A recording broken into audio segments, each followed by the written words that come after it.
dari kami Buya yang sangat menjadi pemikiran yang sedikit rumit untuk bisa memahami tentang esensi agama, karena di dalam takrif keagamaan itu sendiri, dalam kitab At-Ta'rifat karangan Imam Syairozi juga mengatakan bahwa agama itu di dalam istilahnya adalah wad'un ilahiyun yad'u ashabal uqul ala qabuli ma indar rasul. Agama itu sesuatu yang ditempatkan oleh Allah untuk menerimakan apa yang telah disampaikan oleh para rasul. Ini adalah takrif yang diberikan pengertian oleh para alim ulama tentang pengertian agama, Buya. Sehingga di kami sebenarnya sangat rancu sekali. Sebenarnya definisi agama, pengertiannya agama itu secara umum ini apa? Apakah itu hanya berupa dogma? Apakah itu hanya berupa arahan-arahan? Apakah itu berupa peringatan-peringatan? Lah ini yang memang menjadi sesuatu yang sangat sulit kami pahami. Sehingga pertanyaannya kami memohon kepada Buya untuk bisa memberikan gambaran secara umum tentang pengertian agama yang bisa dijadikan landasan bagi kita semua. Karena di dalam pengertiannya seperti itu, Buya.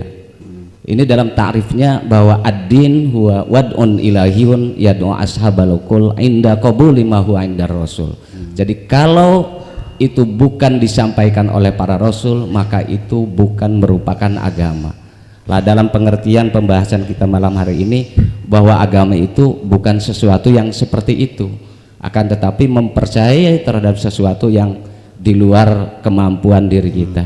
Mungkin apa yang kami tangkap seperti itu, sehingga kami mohon kepada Buya untuk bisa memberikan pengertian umum tentang masalah keagamaan ini. Apa agama itu? Demikian. Wassalamualaikum warahmatullahi wabarakatuh. Waalaikumsalam. Jadi begini ya Kang Dudung, saya juga membaca kitab At-Ta'rifat itu Syekh Abdul Qahir Al-Jurjani. Memang definisi itu dibuat secara subjektif ya. Definisi itu perlu diuji kembali. Banyak definisi-definisi dalam simbol-simbol agama yang perlu dikoreksi sesungguhnya. Jangan dulu mengatakan itu sudah pasti betul. Ini kita ada hambatan psikologis khususnya di kalangan santri, khususnya saya juga santri, selalu beranggapan bahwa apapun yang sudah dikatakan oleh ulama terdahulu itu dianggapnya sudah final dan benar. Ketika kita mengoreksi dianggapnya su'ul adab. Betul kan gitu? Iya. Ya itu cobalah kita juga tidak mengajak Anda su'ul adab, enggak. Kita nggak usah menyalahkan dan kita tidak usah menyalahkan, tapi kita ingin merevisi, menyempurnakan gitu, bukan menyalahkan. Banyak definisi-definisi yang sebenarnya tidak logis ya tidak tepat begitu. Seperti salat itu kan definisinya sepakat semua kitab kan, af'alun wa aqwalun muftatahatun bitakbir wa muhtatamatun bit taslim. Salat itu adalah perbuatan, perkataan, diawali dengan takbir dan diakhiri dengan salam. Nah sekarang kalau ada orang naik ke panggung, takbir, Allahu Akbar, saudara-saudara sekalian sambil tunjuk sana muter-muter gitu, akhirnya wabillahi taufiq wal hidayah, wassalamualaikum warahmatullahi wabarakatuh, terus turun. Sholat bukan tuh? Ada perkataannya enggak? Ada perbuatannya enggak? Awalnya takbir enggak? Akhirnya salam enggak? Sholat bukan?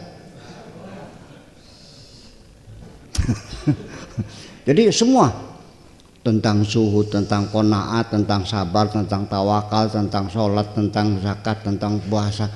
Puasa saja kita sampai sekarang ini kan nawaitu shauma qadin. Betul enggak? Padahal Allah mengatakannya apa? Ya ayyuhalladzina amanu kutiba alaikumus siam. Kok nawaitu soma? Kenapa enggak nawaitu siyama? Itu kan persoalan. Ini mendetail sekali. Allah mengatakan kamu wajib siam. Kamunya bilangnya besok saya saum, kan beda. Ya kan begitu. Nah ini yang jadi persoalan-persoalan. Masih banyak secara dari sisi terminologi sampai Al-Quran saja. Orang tidak membedakan antara mushaf dengan Al-Quran, dengan Alkitab, dengan Adzikr, ya kan? Orang mengatakan Al-Quran dijamin utuh, Al-Quran dijamin terpelihara, tidak sedikit pun. Mana dalilnya? Qala ta'ala inna nahnu nazzalna adzikra. Padahal kita bilang Quran ya, maksudnya adzikra, kan beda juga, ya kan? Iya. Lalu ada orang karena non muslim baca Quran nggak boleh, nyung di Al-Quran aja hudan linnas dia, masa nggak boleh? Manusia kan umum, yang beriman, yang tidak beriman, yang paham, yang nggak paham dan sebagainya. Nah itulah jadi kita kerancuan. Jadi agama itu sendiri bagaimana mendefinisikannya? Wad'un ilahiyun, seperti apa namanya wad'un ilahiyun?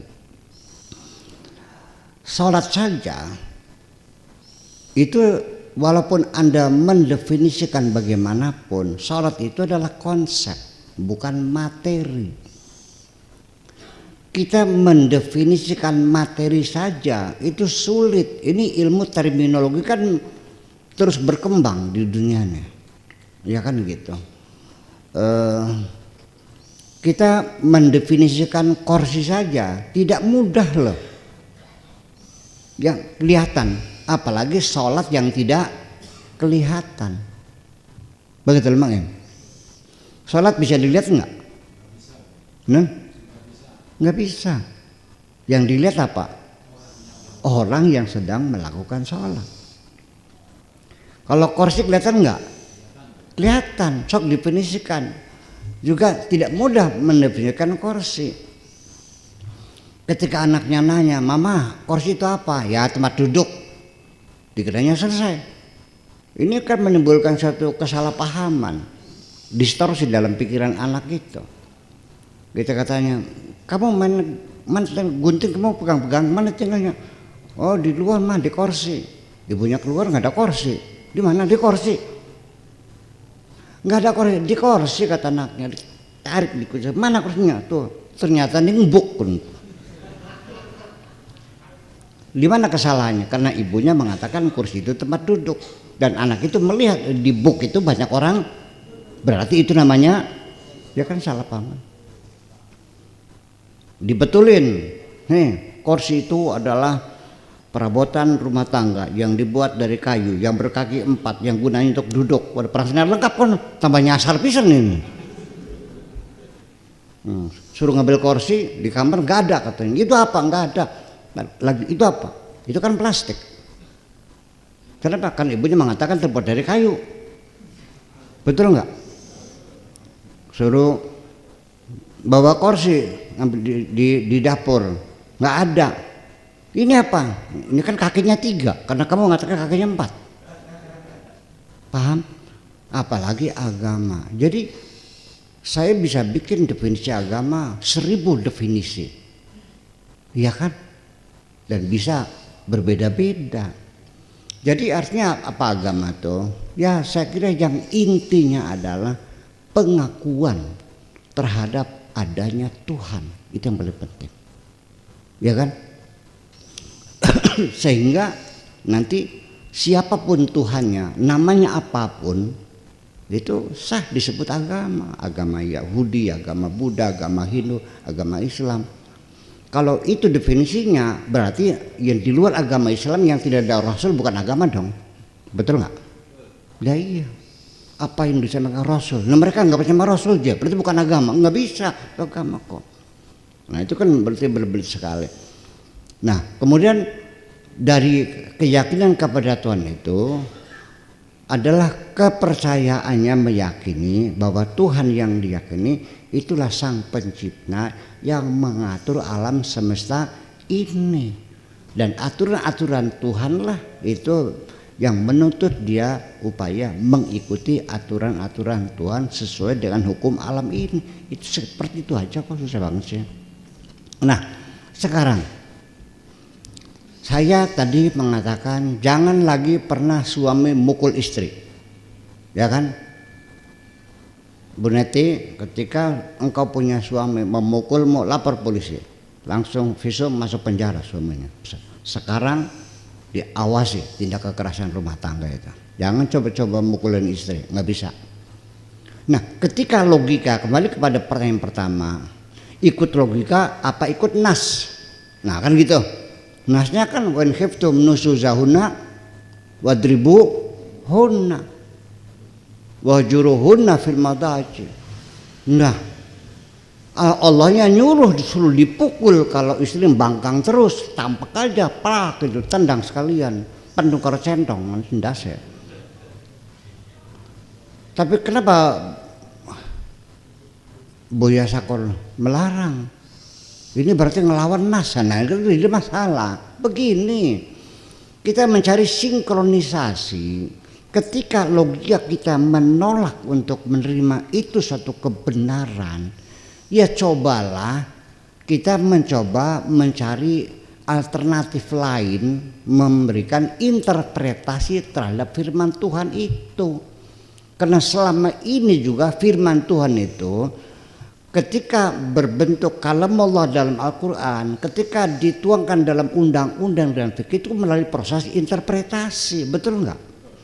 Nah kalau ternyata interpretasi itu tidak sesuai dengan logika kita, ya coba kita carikan interpretasi lain yang memungkinkan, sehingga kita tidak bertabrakan antara logika kita dengan nas-nas agama itu, betul enggak? Paham maksudnya? Oke. Jadi gimana untuk membatalkan, untuk menggeser tafsiran wadribuhunna jangan dipukul? Yuk kita bicarakan sekarang. Wadribuhunna diterjemahkannya pukullah mereka, istri-istrimu gebuk aja gitu. Saya katakan stop dulu. Kata-kata wadribuhunna tidak mesti digaplok, tidak mesti dipukul, tidak mesti ditendang, tidak. Karena kata ad-daraba sendiri dalam bahasa Arab tidak selalu menunjukkan makna pukul, betul? Ya kenapa tidak kita geser tafsirannya, bukan memukul secara fisik? Ayo, betul nggak? Nah, nanti penafsiran mana yang lebih logis itu yang kita pegang dong. Sebab satu ayat juga kan ulama menafsirkan bermacam-macam. Logikanya begini. Ketika qala ta'ala kada wa kada wa kada, kemudian ulama menafsirkan berbeda-beda, ada yang menyimpulkan haram, ada yang makruh, ada yang sunnah. Ini berarti semuanya itu adalah hasil interpretasi masing-masing. Kalau hasil interpretasi dengan hasil yang berbeda-beda, itu berarti mereka sama-sama tidak paham. Tidak paham apa yang dimaksudkan oleh Allah yang sesungguhnya. Ini namanya kira-kira, ini juga kira-kira, ini juga kira-kira. Itulah makanya al-fiqhu dzununun. Wis paham? Ya, lalu gimana wadribuhunna? Lah, kata daraba itu bukan artinya mukul. Yuk kita hitung dah, mungkin masih ada waktu. Darabal qaumul khiyama. Kaum itu atau orang itu mendorob tenda. Artinya apa mendorob tenda itu? Memasang tenda. Hadzal kitab yatakawwanu min thalathati adrubin. Buku ini terdiri dari 3 dorob. 3 apa namanya? 3 bab. C. Ad-darbul awal, ad-darbul tsani, wa ad-darbul tsalis. Bukan pukulan pertama, pukulan kedua, itu bab pertama, bab kedua, dan bab ketiga. Paham enggak?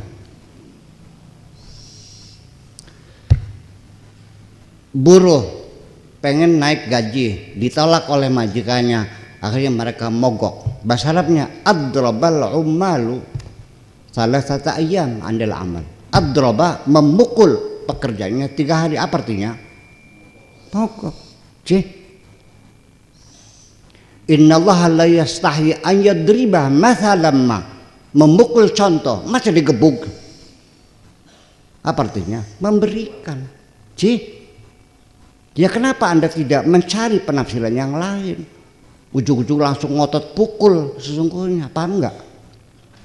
Nah itu maksud saya, yuk kita cerdasi Al-Quran ini supaya jangan menjadi anak cucu kita melihat wah Islam ini udah nggak cocok, nggak rasional. Jangan salahkan saya kalau anak cucumu pada murtad nanti, itu aja. Ya anak cucumu akan menjadi cerdas-cerdas dan mereka akan melihat ini Islam sudah tidak rasional, ditinggalkan pada murtad. Tanggung jawab ya, yang ngotot-ngotot banget tanggung jawab ke.